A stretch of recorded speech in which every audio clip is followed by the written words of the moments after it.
welcome to Moneycontrol. You've tuned into IPO Watch and I'm your host Nickey Mirchandani.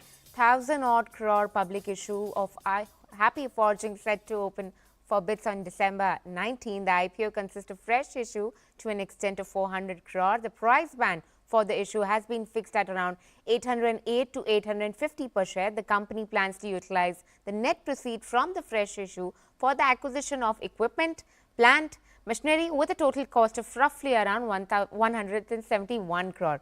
But to know more about the company's moat, financial, business strategy, we're being joined by Ashish Garg, who's the Managing Director of Happy Forgings there. Afternoon there, gentlemen. Good afternoon.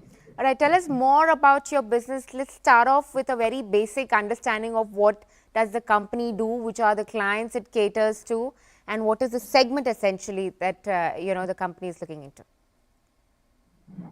So company is into forging and machining business. So 85% of our revenue comes from a complete machine component business, and it's not a sector specific business for us. So we cater to commercial vehicle, farm equipment, industrials, and off-highway vehicles. And for us, we are in a product range from 10 kilograms to 250 kilograms. So basically on a heavy side of the business. And so majorly it's a complete machine component business for us. Sure. Just getting further into the financials bit now, revenue concentration seems to be a major risk given that 70% of your revenues come from top 10 clients. The concentration has come down from 80% to 70%. What are your further plans for diversification going forward? So we have around 66 clients on board now, and the top 10 clients for us constitutes definitely 70% to our revenue, but these clients are very old with a relationship of between 11 to 21 years of age now. And even the business is growing with these customers. And for new clientage, we have onboarded over 30 clients in the last 6 years, majorly around 24 clients in the industrial sector, especially for wind turbine, industrial engines in a heavy range. And this is a sector which is growing for us, where we have incrementally improved our revenue from 3.7% to almost 14% in H1. So in terms of client concentration, it has already reduced to 67% in H1, and going forward, we feel it's going to reduce going forward as well. So what is the percent that you're targeting from 70%, say by FY25? What is the number that you're looking at as a percent of your total revenue when it comes to the top 10 clients existing? It will be around 50%. Oh, that's a huge business. So which are these new clients that you're adding? Is it more from the export markets or domestic? So exports is a sector which is growing for us, and the direct exports has improved from 13.5% to 21% in H1, and going forward we see exports improving to 30% going forward in next 15 to 18 months. And some of these clients for us includes customers from wind turbine sector, and also some of the exports to some of our existing customers like JCB, and clients like Liebherr, Bonfiglioli in wind sector. And then we are already working with some of these clients like Meritor, Cummins going forward.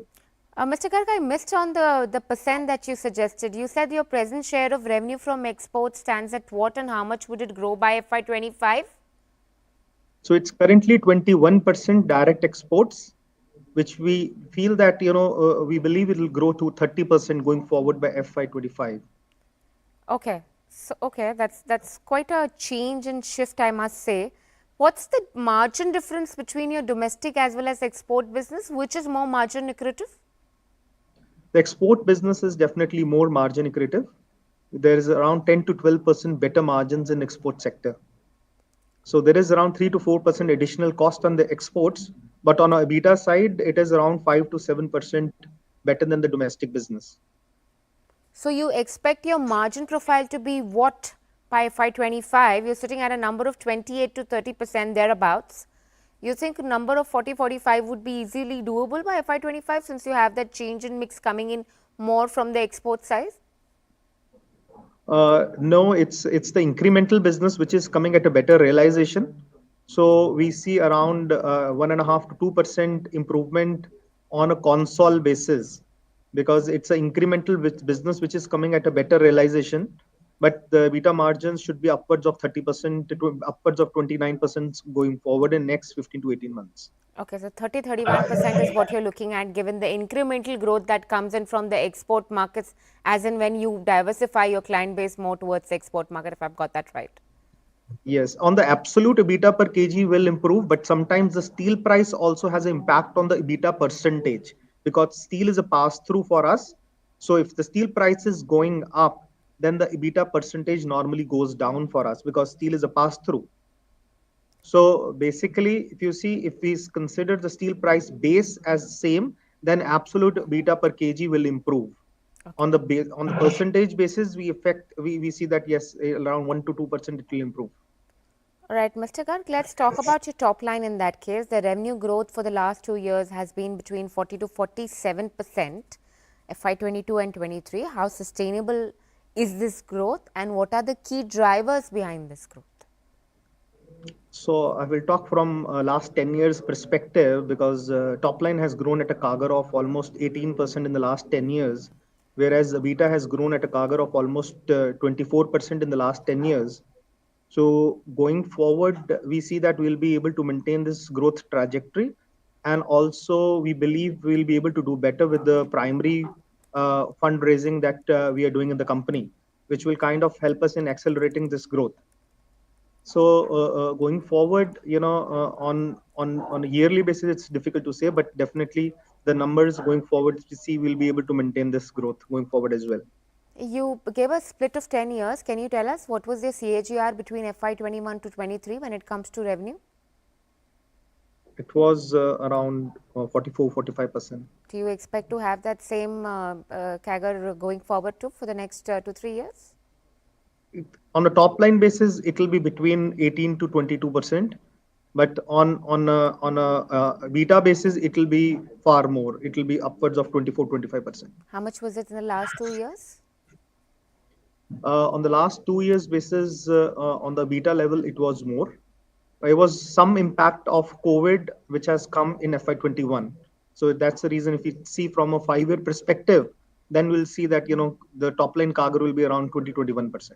That's exactly the point that I was trying to understand. You expect the growth to normalize here on.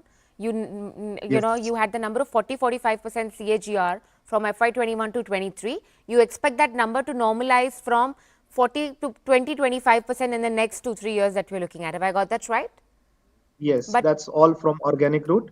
But the EBITDA growth will be much faster because that's traditionally because of the exports and because of the industrial mix and the heavy component range that we are doing today. Beg your pardon. I would also want to ask what's the EBITDA CAGR number that you gave us for the next 2 years, please? So EBITDA CAGR will be upwards of 24-25%. And that was how much in the past 2-3 years? In the last 2 to 3 years, see, I have a figure for the last 5 years where the beta CAGR is in the range of 24-25%. So we feel that, we should be we'll be maintaining the similar trajectory. But at the same time, we expect that because of the primary fundraising, it should be, in terms 1 or 2% better than what we have achieved in the past. Point well taken there. Both on revenue front, you expect some normalization, but EBITDA growth, you expect to sustain that momentum and the profitability thereby. Point is well taken, but help us understand the drivers behind your revenue growth here on, which seems to be now a normalized number from what we were looking historically. Yes, historic numbers because it's a COVID year. So, post-COVID, it was a higher base. But if you look at a traditional 5-year scenario, so the growth has been in a range of, the top line growth has been in a range of between 21 to 22%. So going forward, the major growth drivers will be from the export side. So we are looking at exports, improvement. The 700 crores of business, which incremental business, annual incremental business, which is in pipeline, is from the export sector. And we expect the export percentage to improve, thereby, helping us to improve our realizations. Even on the domestic front, we have added more clients in CV as well as in farm equipment, and we are also entering into SUV business with Mahindra. So we expect the console business will probably help us in improving our realization as well as growth. Mr. Garg, also help us understand. I was just scanning through your revenue growth for the last 6 months year on year basis. It's come down at 12% for the 6 months basis. This number seems to be way lower as compared to your peers like Bharat Forge, Craftsman Automation, Ramakrishna Forging, Sona BLW Precision, which is all clocked in growth of 29 to 30%. Why there is this little distinguished edge on the lower side as compared to the peers when it comes to the revenue growth for the first 6 months? First 6 months, there is, in terms of top line growth, the growth has been between 18 to 20%.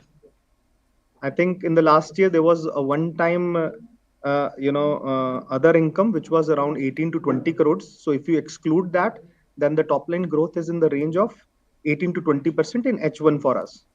That is still lower as compared to a 30% growth that your counterparts are looking at. And A, explain us why this difference as compared to peers. B, help us understand what is this other income that you're talking about. So basically, we are not into commodity business, and in terms of many other players, typically we are not only into forge component business. If you look at our margin profile, if you look at our realization, it is far superior, and we are in a complete machine component business.